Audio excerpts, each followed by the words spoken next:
And then I decided to draw it, and I plastered it on the ceiling of my van so that when I would wake up in the morning, I could just stare at it and try to figure it out. And so I'm in the van in the morning, and I look at it, and then, fairly rapidly I realize that there's a tetrahedron on the bottom of it. Okay? This part here is a tetrahedron, if it's seen in 3D. And then I looked up here, and I realized that in 3D, those lines would generate as well a noctahedron. See, the thing is that most people don't see this thing as a 3D object. So flatten it makes not much sense. But in 3D, it describes very specific geometry. So because I had this type of 3D mind, and I was always very intended on not doing the flat thing, I was trying to visualize this in 3D. But I couldn't figure out this middle box thing. I just couldn't figure it out. For weeks, months. Just like, laying in my bed looking at this thing. And studying and all this. And then one day, I said, wait a minute. I realized that one of those boxes in the middle here, okay, matches the box in the top portion of the octahedron. So I thought, what if I slid the middle part box in the upper box and see what it generates? So I split them in two, and then I slid the bottom part into the top part. And when I did so, it was like a key, right? It just locked in and generated all the vectors necessary to have a tetrahedron and an octahedron, one on top of each other. So now I had all these vertices for 3D geometry. These are the only geometry necessary to produce a 64 tetrahedron grid. So I knew I was close. So I got really excited, and I continued studying and intensely studying, and I realized something, is that the Kabbalistic text doesn't say there's one tree at the root of foundation, the foundation of the universe, or at the root of the universe. There is 4 trees at the root of the universe. And they said that the 4 trees were attached at the same root. Now I thought, well, wait a minute. Maybe they're still giving us only half the code. Maybe there's 8 trees, and they're only giving us the polarity, the half polarity of the code. I looked at my structure again that I had come up with from sliding the bottom into the top, and I realized I had extra lines. And these extra lines match the lines to generate the star tetrahedron. So if I got all the branches of the tree, and then I attach the 8 trees together, I would have 8 star tetrahedrons coming together to generate the 64 tetrahedron grid. And what Ptolemy had decoded this right was that by the time I was finished, I could now plaster the Kabbalistic tree right over top of the 64 tetrahedron grid and get all the 9s of the 2D tree out of the 3D geometry. It worked. And hooked all together, it generated all the intersection necessary to build a 64 tetrahedron grid. And when I calculated this, then I saw that it could be done in many different ways. But one thing that was for sure, the Kabbalistic text said actually there's 10 spheres. They're called sephiroths. And they come from the word sapphire. Okay? So actually it's talking about crystals again. And it says that these sephiroths are the joints between the pathways of creation.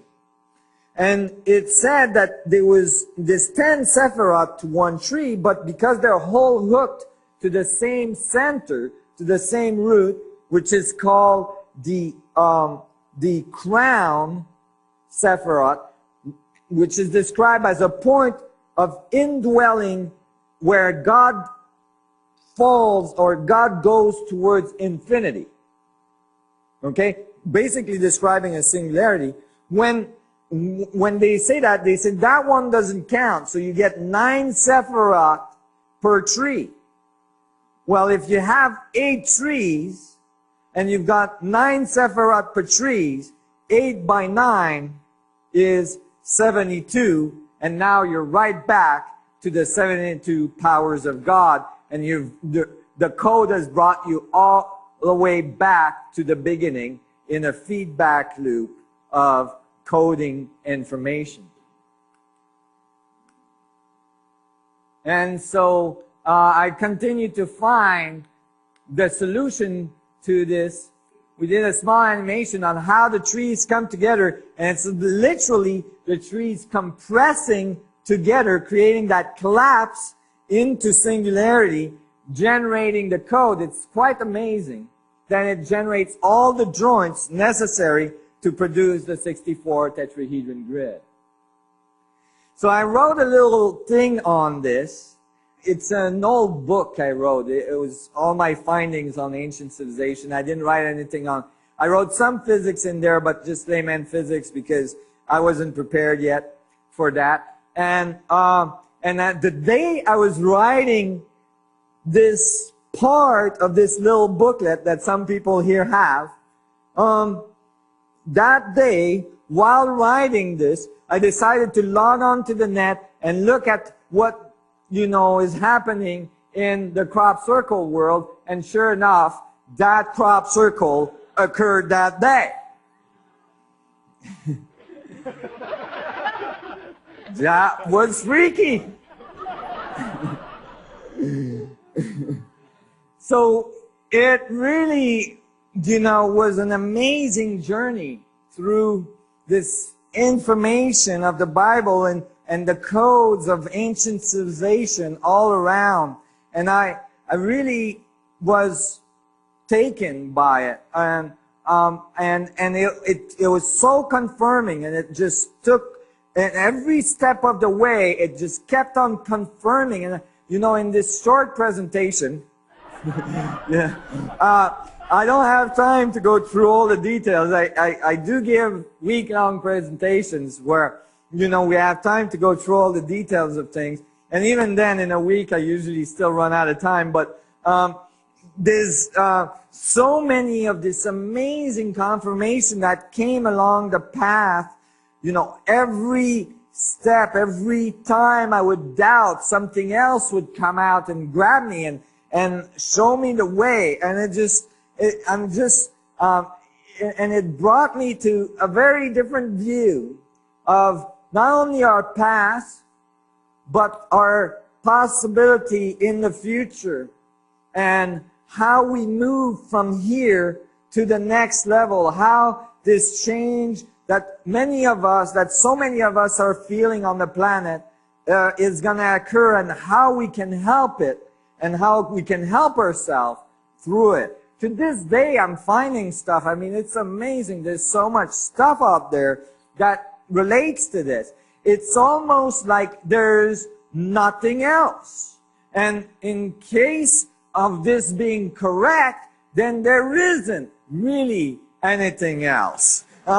There is this amazing structure of the vacuum that generates reality as we see it that generates our existence, and it basically oozes out of us throughout our civilization, throughout our understanding, throughout our physics, throughout our advanced thinking, and it really brings us to a different way of relating the world. In this way of relating into the world, and that's where I believe that the New Testament and the Old Testament comes together. Because I believe that the Old Testament is talking about very advanced technology, and that the New Testament is talking about where you have to be in being able to have this level of technology. And that when the two come together, then you have a complete being, you have a complete master, you have a civilization that has reached levels of masteries in which they have an equilibrium between their external world and their internal world. They have understood that they hold singularity, that they are in contact with the universe within their existence, even within their physical existence, which is made from subatomic mini black holes connecting all things together. And from that perspective, a civilization would build a completely new set of technology, a completely new set of interaction in its civilization, of relationship with each other, and certainly realize their common goal and their common aspiration. I always say this, this model tells us really that the surface of a planet is like an event horizon from which each individual is a little sun ray, right? And that sun ray has a very specific vector direction in space in which it gathers a very specific set of information. However, all of our feet are pointing to the same singularity, to the same center, and connecting us all. And that singularity holds us on the surface of this planet as our gravitational field. And if we get to this, I believe we can develop technology out of this that will bring us to the stars. And I think, that's my understanding at this point, that this is the crucial time to be able to transcend our way of doing things to the way that we need to be able to do things in order to survive the changes that are coming into our solar system and move to the next level of interaction, and maybe even connect with other civilizations that have been in our galaxy, that have been observing us, that have been waiting for us to graduate and enter a larger community, a larger galactic community, and move on from here.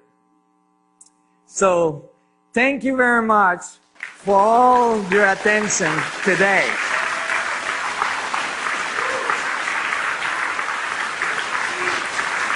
Thank you. Thank you very much. Thank you. Thank you. Thank you. Thank you very much.